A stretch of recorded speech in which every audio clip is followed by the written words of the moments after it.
Please don't forget to subscribe to our channel for more English story. It's funny how life works. One day, you're convinced you've got it all figured out. And the next, you're lying on the floor, staring at the ceiling, wondering how you got there. That's where I found myself a few years ago, not just physically on the floor, but emotionally, mentally, and spiritually. I was stuck in a cycle of toxic motivation, chasing goals that weren't mine, and living a life that felt like it belonged to someone else. But let me back up a bit. This isn't just a story about falling apart. It's about how I put myself back together and how I learned that today, yes, today is your day. I grew up in a small town where everyone knew everyone, and expectations were as clear as the church bell on Sunday mornings. My parents were hardworking, salt of the earth people who believed in the value of discipline and success. My dad, a retired Army sergeant, had a mantra: if you're not first, you're last. My mom, a teacher, always reminded me, you have to be the best to get ahead in this world. Those words became my compass, my driving force. I wanted to make them proud, to prove I was worthy of their sacrifices. In school, I was the kid who raised their hand first, stayed up late to perfect assignments, and cried over anything less than an A. I wasn't just competing with my classmates. I was competing with myself. Every achievement felt like a step closer to validation. But it was never enough. There was always another goal, another mountain to climb. By the time I graduated high school as valedictorian, I was exhausted. But I told myself it was worth it. I was on the right path. College was no different. I chose a prestigious university and majored in business because it sounded impressive. I didn't stop to ask myself if I even liked business. I just knew it was a field where I could win. I joined every club, networked relentlessly, and landed internships at top companies. On the outside, I was the picture of success.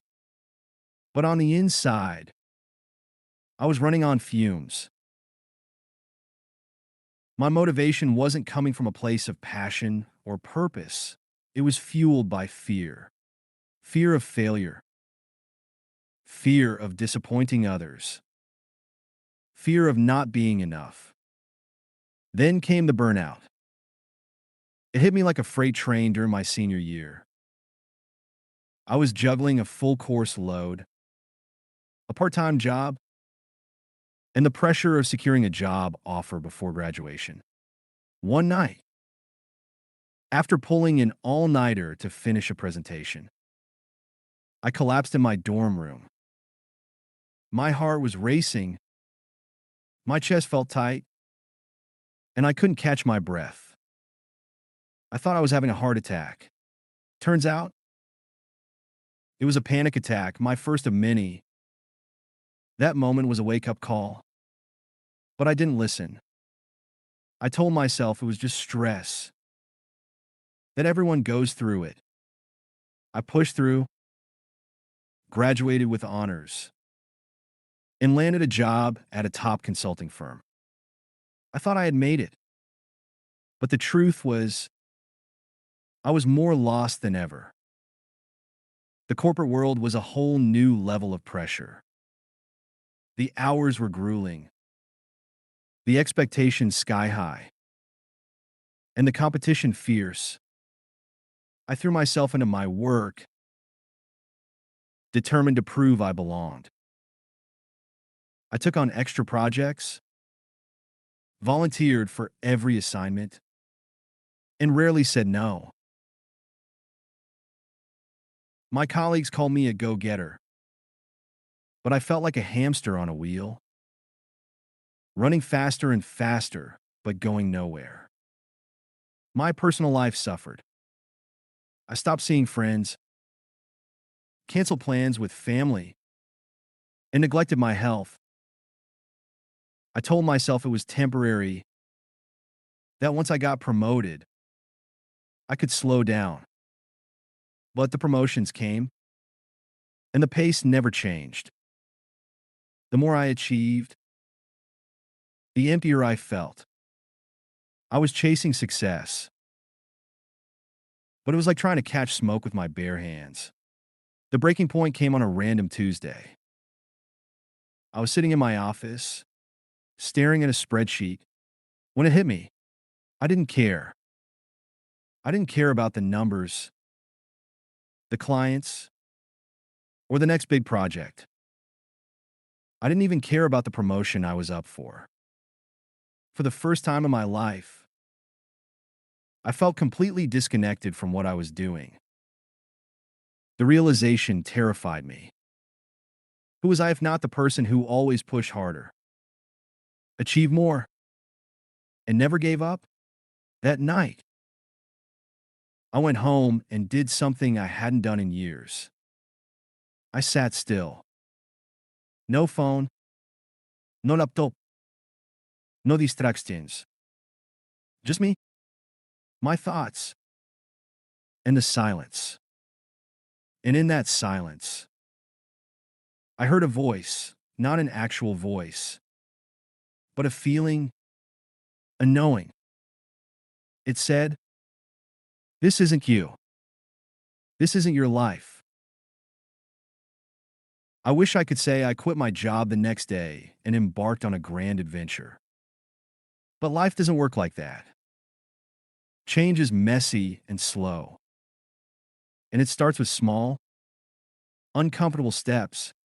For me, the first step was therapy. I needed to understand why I was so driven by external validation and why I felt like I was never enough.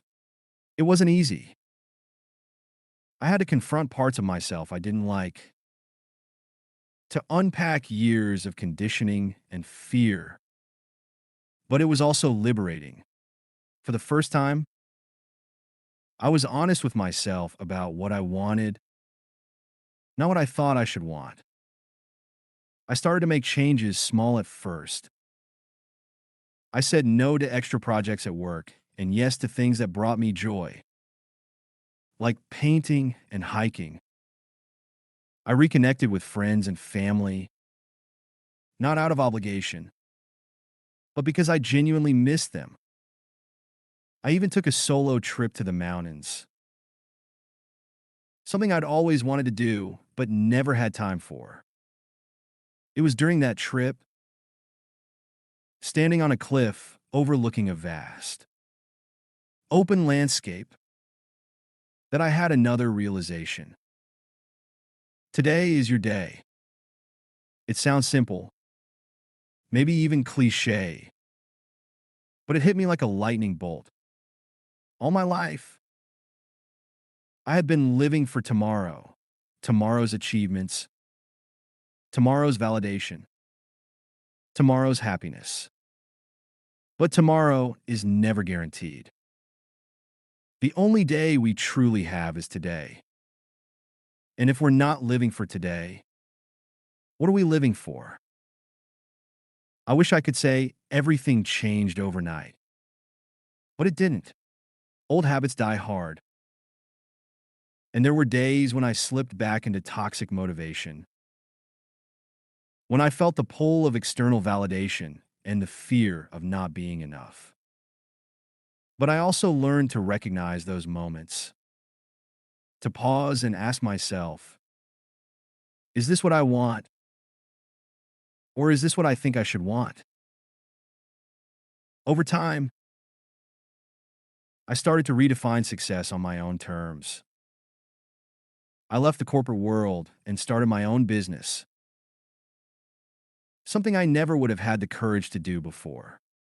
It wasn't easy, and there were plenty of setbacks, but it felt authentic. For the first time, I was motivated by inspiration, not fear. I was living for today, not tomorrow. If there's one thing I've learned, it's this. Toxic motivation is like running on a treadmill. You're moving, but you're not going anywhere. True inspiration, on the other hand, is like setting sail on an open sea. It's scary and unpredictable, but it's also exhilarating and freeing. And the best part? You get to choose your destination. So, if you're reading this and feeling stuck, if you're chasing goals that don't light you up or living a life that doesn't feel like yours, I want you to know this. Today is your day. Not tomorrow. Not someday. But today. You don't have to have it all figured out. You don't have to be perfect. You just have to take one small step toward what feels true and right for you. It won't always be easy. And there will be days when you doubt yourself. But remember, you're not alone. We're all figuring it out as we go. And if you ever forget, just look up at the sky, take a deep breath, and remind yourself, today is your day. And with that, I'll leave you with this. Life is too short to live for tomorrow. So, whatever it is that's calling you, whatever dream or desire is whispering in your ear, don't wait. Start today. Because today, yes, today is your day. I'm so glad you spent this time with me. If you like the story, please give it a thumbs up and subscribe for more. Take care, and see you next time.